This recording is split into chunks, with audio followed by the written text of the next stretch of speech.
Zaporozhye, and any other disputed oblasts. It's not rocket science.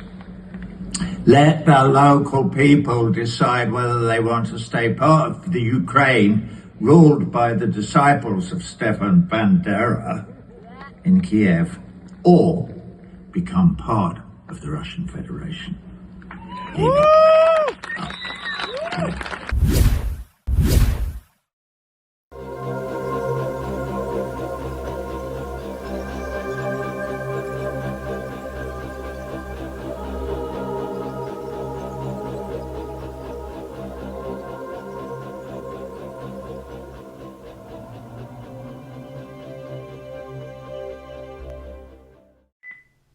Well, hello, that's me again. Today is Sunday, it's September 14th, 2025, and I decided to give you a little bit of the SitRep, if you wish, or again, weekend update probably is now copyrighted by the Saturday Night Live, but it is a weekend update, and things are happening, and it's just absolutely non-stop. We have the history unfolding in front of our eyes. We live it, actually.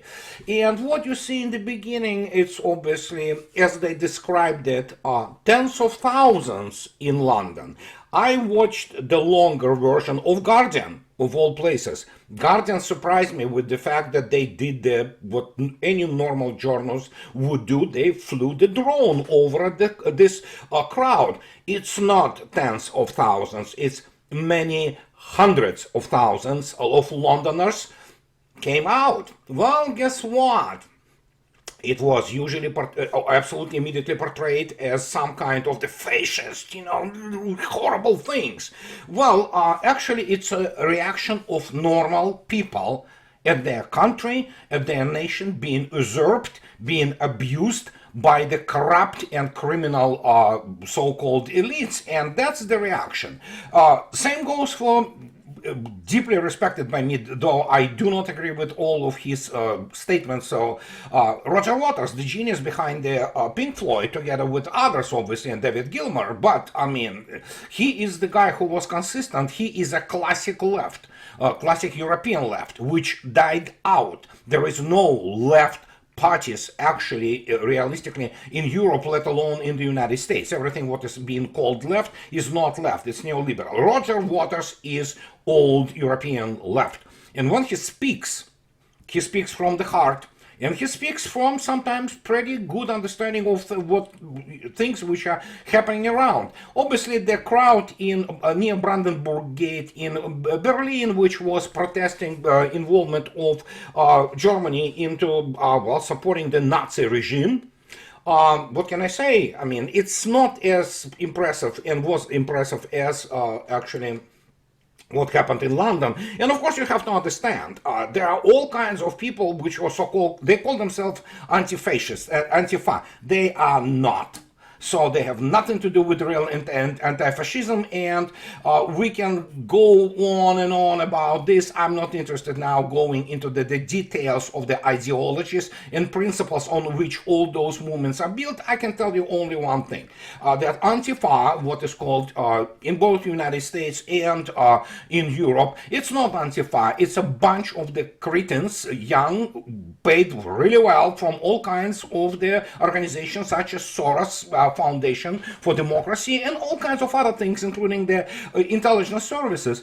And they have nothing to do with left. Their task is to disrupt, basically finishing off Europe, for example, in this particular case. And the fact that British people, and there were many people from Europe, went there and demonstrated against, basically, not against, I mean, for survival of their nations, I applaud it. It's great. They also are basically chanting Charlie Kirk's name there, rightly so, especially considering the Charlie Kirk's change of the position on Israel. So what can I say? This is an indicator. Will it lead to something? I doubt it. I mean, for example, British or European governments utterly corrupt. They are supported by what is called law enforcement, but they're not really law enforcement. They're just enforcers of the suicidal, cultural, demographic, and other policies. But the message is actually very good.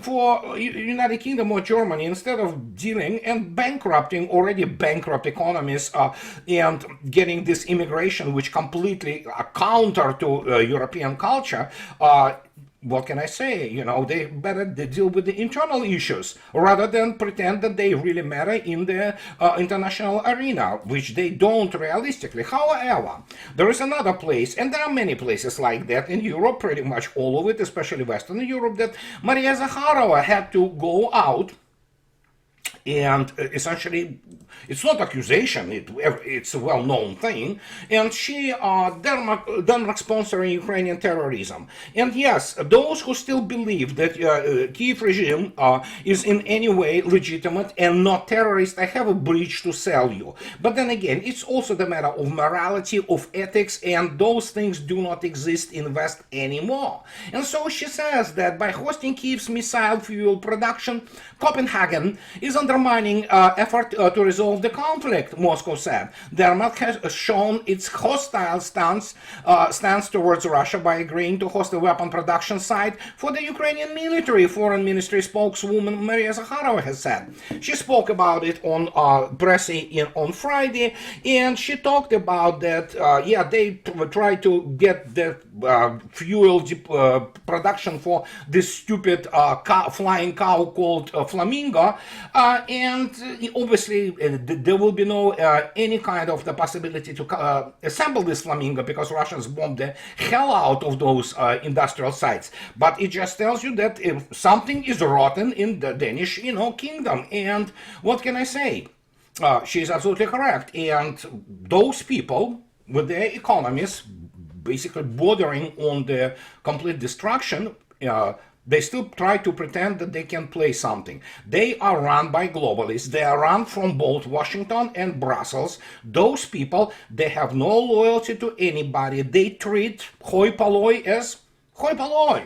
They treat those people of Europe who still are retained and not completely brainwashed, which is good sign, which is the good symptom, which was shown in London. They do not want to live as they were told. They don't want to do this wokeness. All this BS about the hatred and fascism, oh, shove it. I mean, those cretins, in Brussels or anywhere don't understand that fascists, they are the fascists. Antifa is fascist organization. It's just that it covers itself with all these uber-liberal and suicidal and homicidal ideologies of wokeness, multiculturalism that somehow the Western civilization, for all its faults, many people do not understand. When I speak about Western civilization, I obviously speak about the present situation. Did Western civilization commit crimes? Absolutely. But then again, it's like many people tell me that, oh my God, look at this. There's Mexico, Mesoamerican civilizations, those conquistadors came and they just destroyed them. Well, guess what? Many people forget.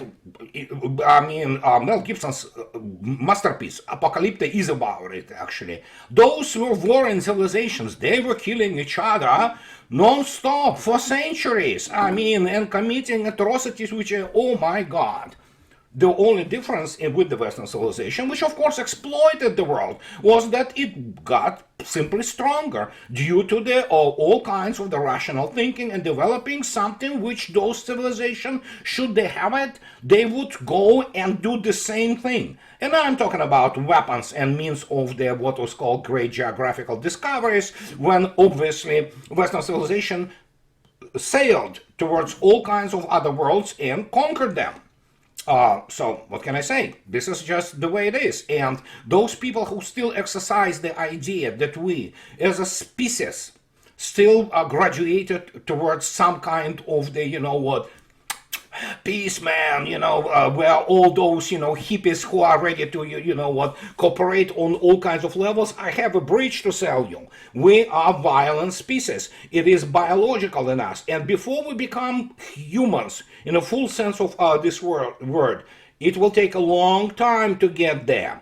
It's going to be somehow through the political and economic ideologies, through the social structure of the society, until we actually suppress this, what is called, what Einstein and Freud called it, the instinct of pugnacity. And what can I say? It's gonna take a long time. Civilization is one of those things to do it. The same with actually religion. And Christianity is, for all its flaws, it's kind of started to moderate.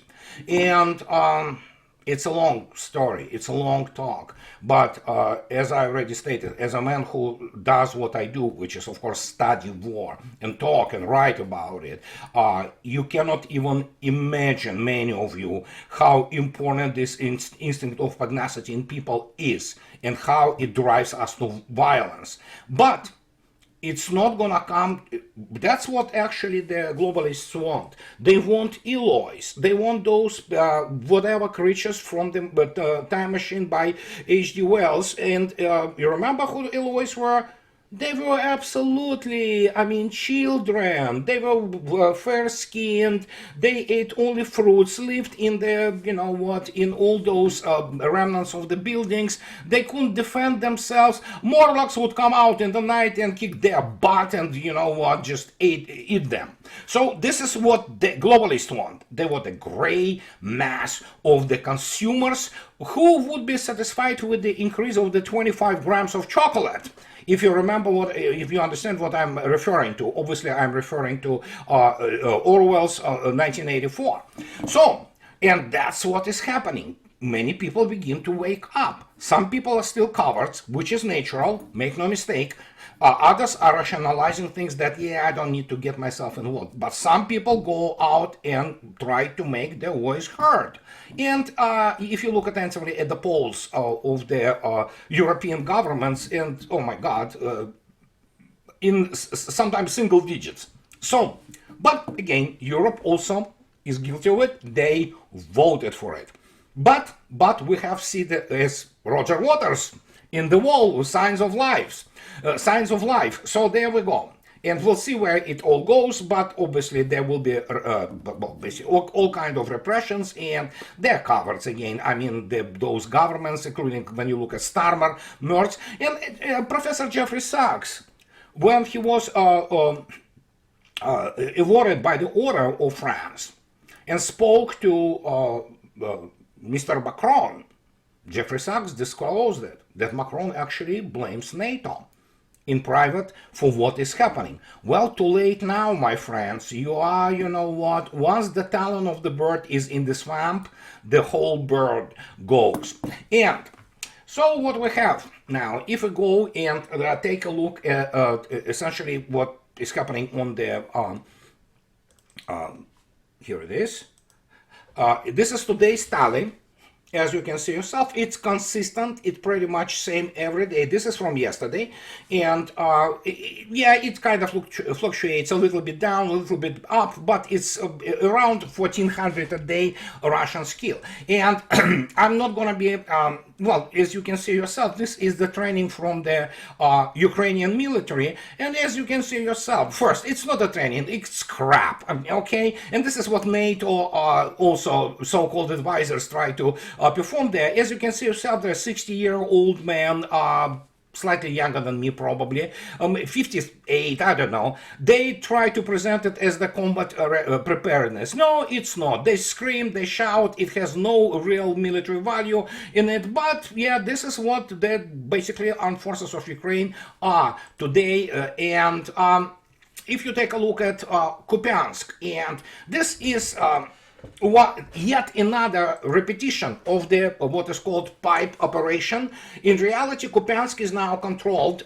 This is on from yesterday, but again, I want to stress that all those maps and data, they are lagging several days behind the actual situation. Already the day before yesterday, it was known that more than 50% of Kupiansk have been controlled by Russian armed forces. And Kupiansk is a major city, actually, with a huge, actually, transport node. And as I want to remind you, you see this night potty, that means, night potty means those VSU, armed forces of Ukraine, tried to counterattack, got themselves embroiled into some kind of firefight, then got surrounded and annihilated. This is what it is. And basically, what Russians did, they repeated Operation Pipe. Here are the guys doing what Russians do extremely well. And they do not do it just merely through the pipelines. They do it through the underground tunnels they dig, and engineering, basically, engineering part of Russian army is amazing. It was the Stavitsky, for example, what is called line, wrongly called the Surovikin line, which stopped, actually, they never even reached it during the counteroffensive in 2023, but if they would somehow, by the time they got to the first line, they roughly at that time, those NATO guys, like Agota, Donahue, all those British guys, they killed more than 160,000 of the Ukrainian troops, telling you about the professional level, or rather lack thereof, in operational planning for those people. But this is the engineering. This is what Russians do, and consider the fact, as has been stressed for a long time, not for once, that essentially, especially during the Soviet times, partially in those Ukrainian post-Soviet times, those areas, they are absolutely stuffed, with the underground communications, pipelines, tunnels, mines, all kinds of things. And this is a very good representation of how they did it. The length of this pipe, 4 kilometers. This pipe had the actually cutouts for guys to rest. All necessary, the oxygen and everything was provided. And, well, yeah, they get out of the, essentially behind the lines, and there you go. So they begin whatever is left there, withdraw their forces from Kupiansk. Then we, of course, have the situation, how to say it, not just only Kupiansk, but elsewhere. And so it has to be understood that, for example, as you can see yourself, this is what Russians do, and this is what is not reflected in any kind of the Western media simply do not report truth. They lie all the time. And here is how one of the Russian Marine, I believe, explains. They allow for those GUR, which is main military intelligence directorate of Ukraine, to get inside separately. They allow them to basically trickle into operational area, or tactical area rather, and they deliberately do not attack them. And then they allow them to, and they don't touch them, they don't pretend that they try to attack them, they allow them to trickle in, accumulate them, and then annihilate them. And this is the tactics which evidently those NATO guys still do not understand.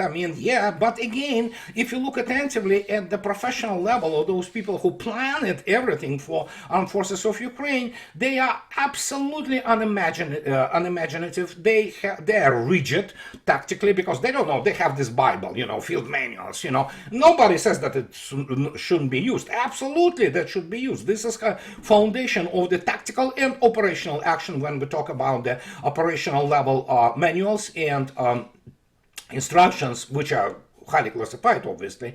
But even today, the data has been actually spilled into Russian media, and I think it's correct data, because they talk about that essentially the effectiveness of the drones from the Ukrainian side dropped to between 2 and 4%, which means what? Only 2 of 100 drones launched there, they on the tactical level, on the tactical area, it hits any kind of target. The rest of it just waste. They're shut down, they're disabled and all that. Russian effectiveness of the drones, depending on the FPV drones, which are the fiber optics, about 50%. That is substantial. And of course, simple FPV radio controlled drones, they're around 25%. One way or another, 10 times higher than that of Ukrainian. And so that this trend will continue. And you know what, Mr. Trump, just, oh yeah, he wants to, just show that he is ready to, impose those sanctions. And he talks about NATO, and yeah, he talks ending ridiculous war, all in caps, What can I say? If they want to impose sanctions, they are welcome. Russians don't care, and already there have been many messages from India also telling the United States to go pound sand, and this is the only thing they have. There's nothing left, and especially with Mr. Silvanov, the finance minister of Russia, confirming that there is no now clearing house being set up, and obviously the Bank of Shanghai Cooperation Organization. That's it. That's it. There's nothing they can do about it. Just no matter how they try, to blackmail, they don't have. I'm talking about the globalists and NATO shills and all that, including this establishment in DC. They have nothing. US is incapable of fighting real war. It never was actually, but now it's became so obvious that what else they can do? Well, sabotage, terrorist acts, like British love to do it. There was actually mining of the railways in Russia. So they don't care. They will just kill civilians. This is what they do. They do not have military power. They're covered. So, well, why don't we go and do the terrorist acts? That's what it's all came down to. And just to demonstrate to you, it's absolutely magnificent in the sense that this is one of those Polish ladies who says that actually it was Hitler and Stalin who unleashed World War II. And she was talking in Poland, and even people there in audience, they reacted like with booze and what the hell are you talking about? But she is some kind of politician, and the hatred is such that even Polish media, this is machine translation. And in regards to what essentially they love to talk about, like this,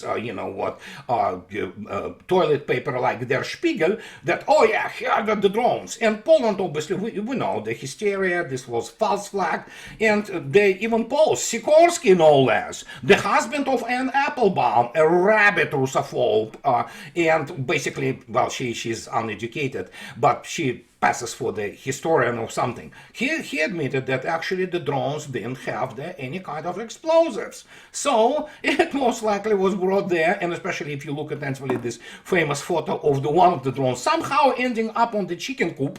How? I don't know. So, but even Sikorsky admitted it. So, well, guess what? Vasily Nebenzia also destroyed on the Security Council all those speculations, and guess what? Even one of the Polish newspapers talks about it. It's machine translation. UN Security Council, Russia denies it, and Polish politicians are unable to give a factual answer.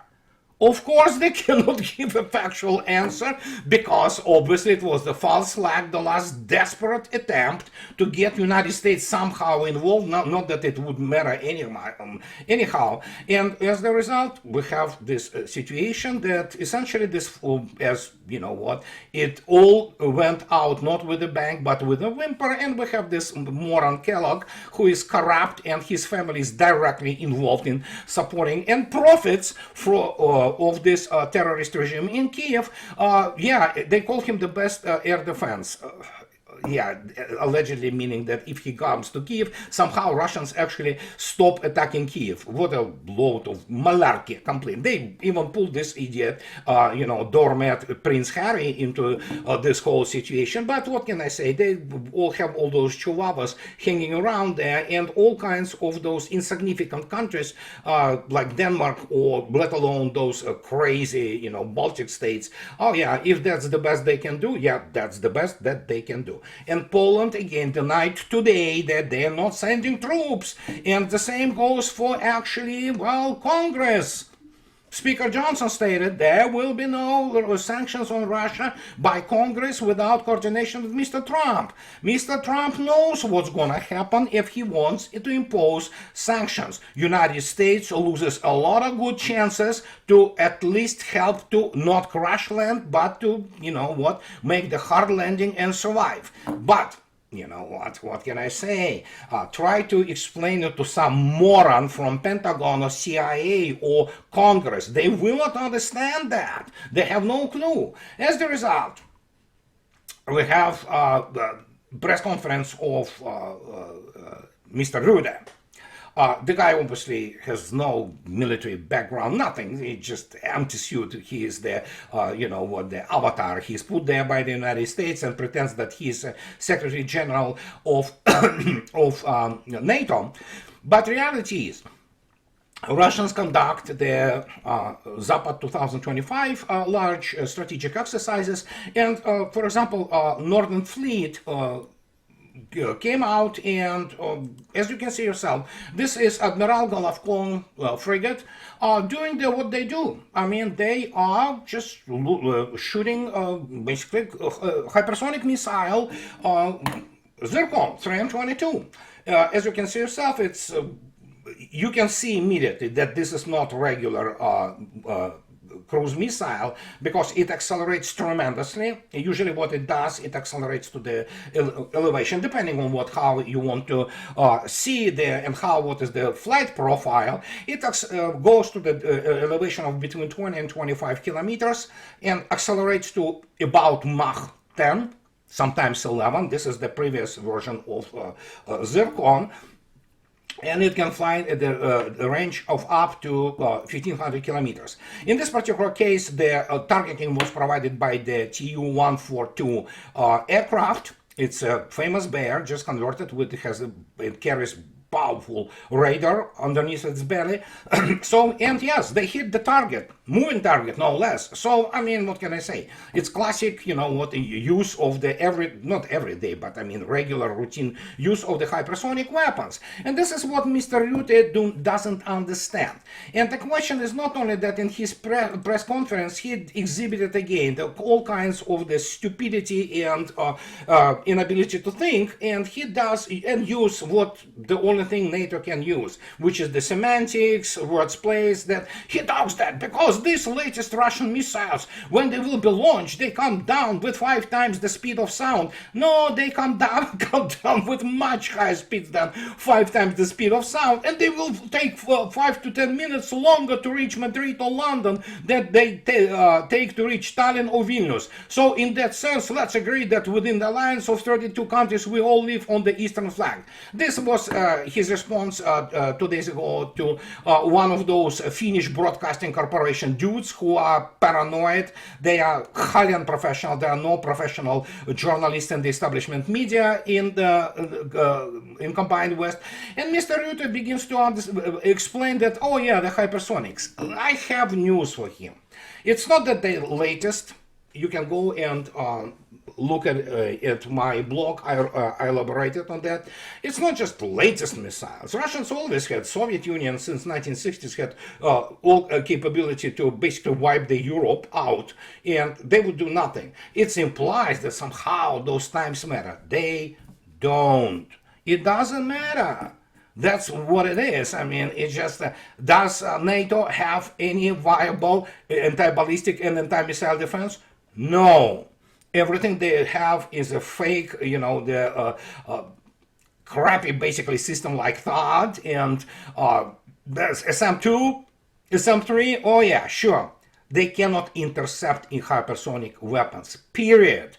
And you saw yourself that the actual effectiveness, so to speak, of those systems have been about 35% against they still are not as developed, advanced as Iranian missiles as Russian ones. Especially, nobody has anything which is 3M22 Zircon. Nobody. Maybe Indians, with the help of Russians, on the joint venture of BrahMos, which is, of course, joint Indian-Russian company which develops basically the missiles based on the P-800 Onyx. This is what the pretty scary missile, Indian missile BrahMos is. It's the derivative of Onyx. It's a horrendous weapon. And so when you take a look and these guys pretend that, first, they don't even have the, they presented some table there, it's all crap. They don't even understand the numbers there, and most of them are wrong. So when you explain to these people, guys, it's over. It doesn't matter. Do you want to try to create the entire missile defense, which can take on the hypersonic weapons? They can't. They can't. So they do what they do always, PR. Suddenly, yeah, you know, hypersonics, everybody have hypersonic weapons. No, they don't. There's only one country in the world which has such weapon as 3M22 Zircon. And again, I will remind you again, putting these graphics with the range of 1500 kilometers, try to counter it. Even a single missile, let alone when they fly in salvos, and you know what it means. You're dead, period. Nothing you can do about it. So this is what I wanted to tell you guys today about all that. And as always, those who like what I do, please subscribe to my channel. And also can afford, please support me on Patreon or buy me a coffee and two. That will allow me to stay in my business. And I want to, in conclusion, to again express my profound gratitude to my wonderful patrons, guys. I know who you are. I just don't have enough energy and, you know what, time to respond to each of you. But thank you very much. So have a nice rest of your weekend, and I'll talk to you later, guys. Bye bye.